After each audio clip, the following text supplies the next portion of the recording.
Hey fans, it's me, Aaron, for a comic show. I'm back with another stack of new comics now. There's a lot of great new comics this week. We got some new Rebirths. We got Civil War II #3, which was crazy.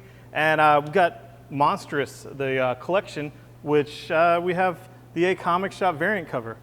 Let's get into the Rebirth. I have seriously liked everything that Rebirth's done to various degrees. I have not disliked any of it. It's all been cool new takes, cool new directions. And it's basically kind of giving fans what they want. It's like, oh, you want Hal Jordan back as a Green Lantern and the core back and all that? Well, here you go. And Van Sciver's back on art, by the way.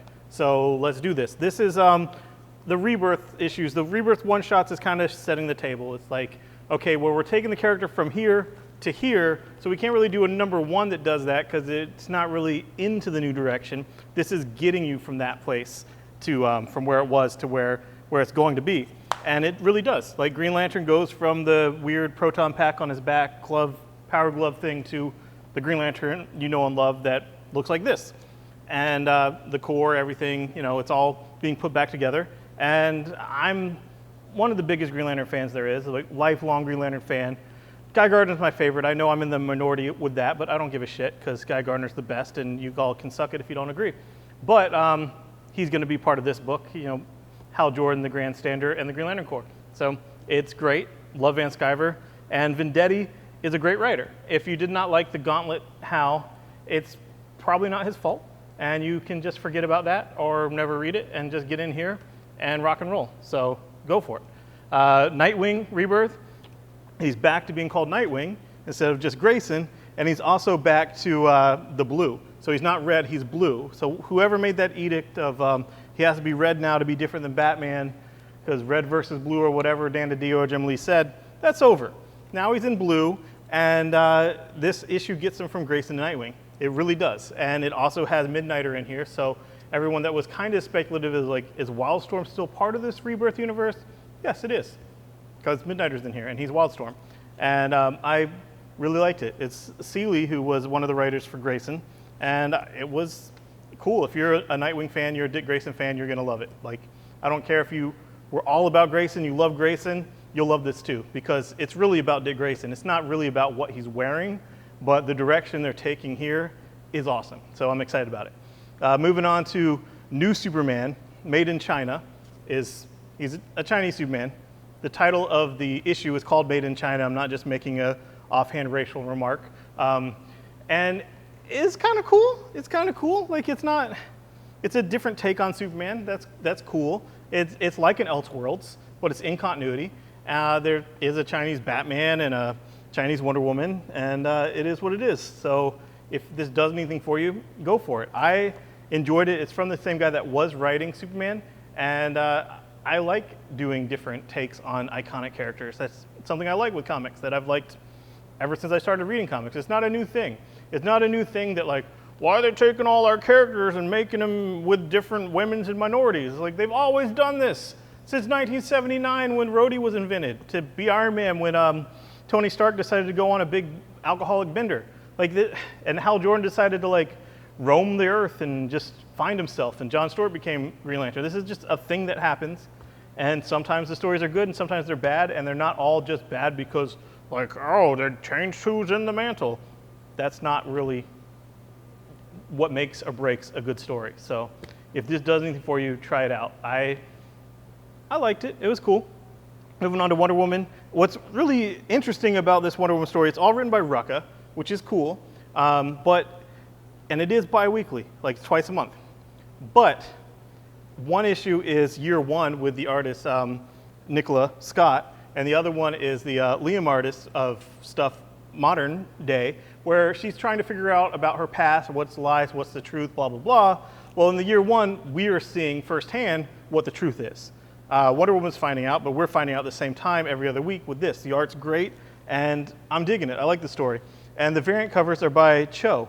So Cho shows that he's not all just about outrage and, you know, butts and exposure. Like, he can do powerful, powerful women, and he's great at it. So, you know, don't let his internet persona fool you. He actually is a great artist when he wants to be. You know, everything's fine. He's trying to piss people off, and he's succeeding, so whatever. Yeah, that's him. I like the variant cover though. Flash, I am digging Williamson's Flash.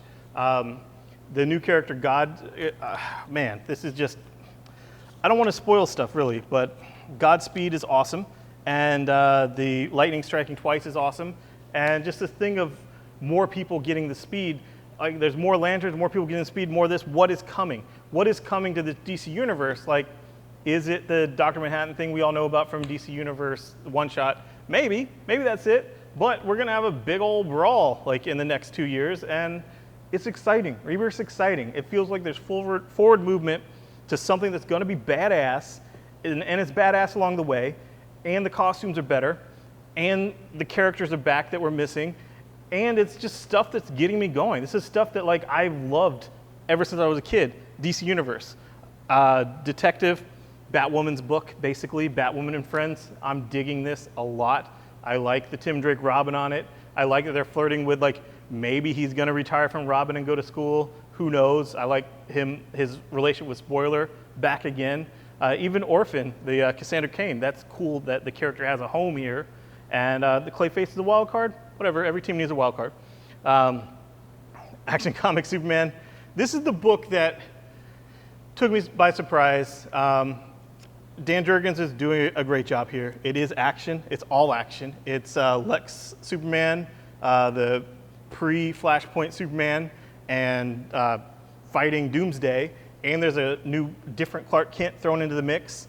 And it's just all-out action. And what's weird is there's like a 4-page Snickers ad in here that is drawn by, I think, Ivan Reis, if I'm seeing the art right and judging it right. But it's Superman, Batman fighting Doomsday with a Snickers bar, and when you're reading the action where Superman is fighting Doomsday, this one's kind of jarring. So make sure that you know that when you get to the part where there's Doomsday and Batman and Superman, and he's offered a Snickers bar, this is not part of the story. Like, even though the previous page is fighting Doomsday and the ones after it is. So just warning you. And Wacky Raceland, it's good. I like it. I'm liking all these Hanna-Barbera. If you had told me from the beginning of solicitations that Wacky Raceland would not be my favorite, and instead the Flintstones would be my favorite, I would be like, you're crazy. Why are they even doing Flintstones? But Wacky Raceland's solid. Flintstones was phenomenal. Moving on to Marvel. Civil War II #3 is where shit hits the fan. It is where shit changes. This book, we have the bagged variants, that midnight release variants, whatever, by Quesada. You see Hulk on the cover here really prominently. Hulk's on this cover really prominently too. So you know that it's going to deal with Hulk a lot. And you probably heard there's some maiden death, but it's not just the death, it's who causes the death, who kills the person, and what comes from that.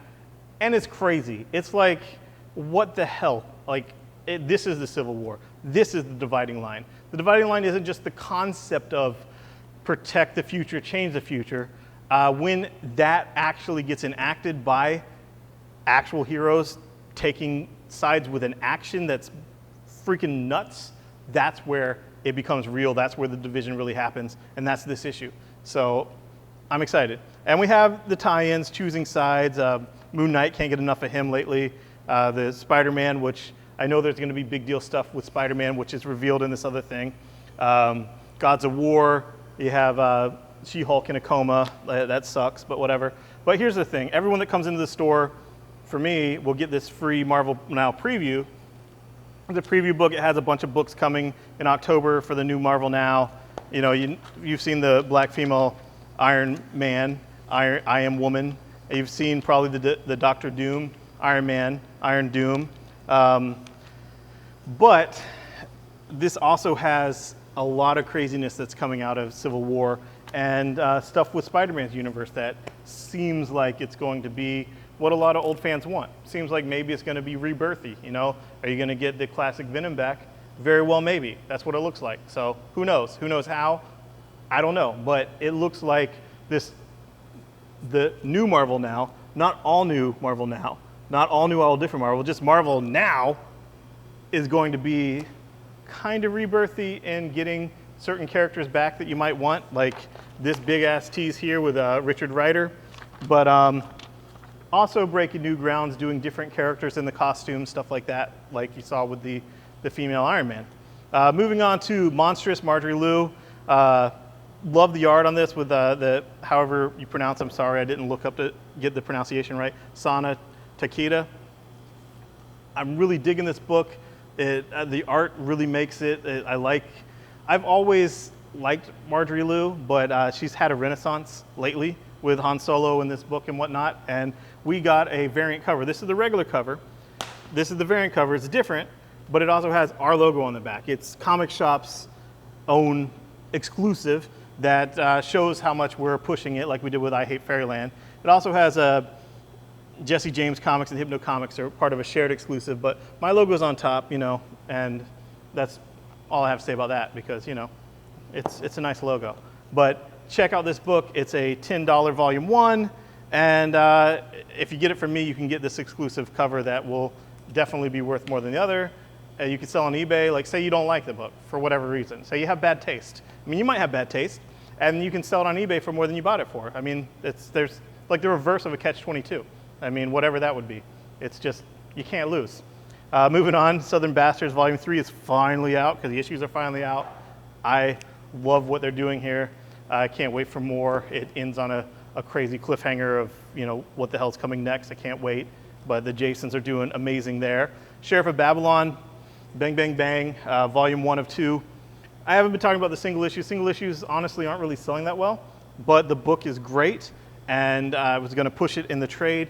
And here's the biggest promotional thing is it's Tom King, who's also currently doing the Rebirth Batman.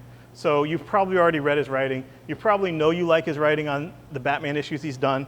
So you probably might have your curiosity piqued on this, and if so, seriously get it because it's the best thing that Vertigo's putting out right now, and I'm sold on it. I like it a lot. So it's probably the whole reason he even got the Batman title, the flagship DC comic title, because of that. So check it out. It's time. Moving on to Lumberjanes, Volume 4 is out. I'll be reading this to my daughter tonight, and I got her the Lumberjanes t-shirt with Holy Kitten. She loves everything about Lumberjanes. I'm so glad they put out books like this for my daughter to read. That wasn't the case 10 years ago. This is awesome. Miller World, Annual 2016. It's a bunch of short stories of all his characters, all his different separate books, and varying degrees of awesome or just like ho-hum, but it has a lot of new creators, new writers, new artists, whatnot, and the American Jesus one is definitely solid. American Jesus is haven't got any new stuff with that for forever. We've been promised it, never materialized. There's some new stuff in here. There's new Kick-Ass, Hit Girl for those fans, and Chrononauts. I love Chrononauts. I want more Chrononauts. So that's there. Check it out. Moving on, Voltron, Legendary Defender by Lion Force Comics. This is the DreamWorks Voltron. This is the Netflix Voltron. This is more of that. If you saw the series on Netflix, you binge watched it, and you're like, oh shit, now I have to wait a whole year to get any more of this Voltron. No, if you are literate, if you can read, and you go to a comic shop that actually stocks, you know, good stuff that says like, huh, I wonder what people are gonna want that haven't told me what they want, but what's interesting? They'll have this, and it's good, it's solid. If you like the show, you will like that. Seriously.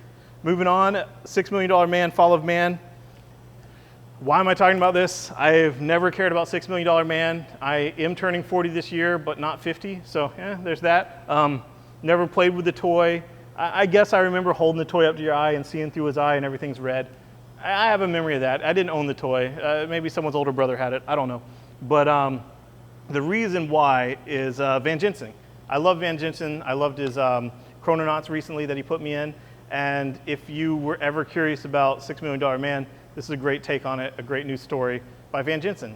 He's good. And yeah, so check it out. And finally, probably the most fun book of the week, Rick and Morty.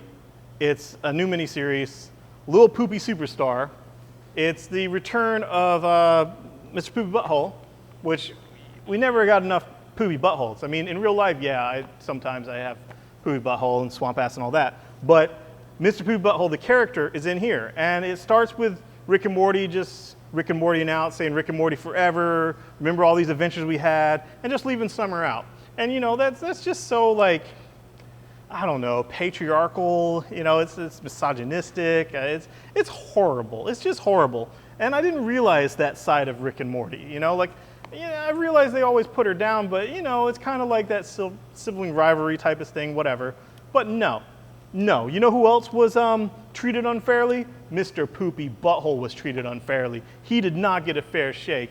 And now he and Summer are going off on their own adventures, and you know you want it. You know, we still have to wait a little while before the next season of Rick and Morty. This will stop up your butthole. So get this. I laughed. I loved it. I'm sorry. I've always wanted Mr. Poopy Butthole. He kind of got the shaft, and now he's in the spotlight. So get your Poopy Butthole with Lil Poopy Superstar. Thanks, guys. Bye-bye.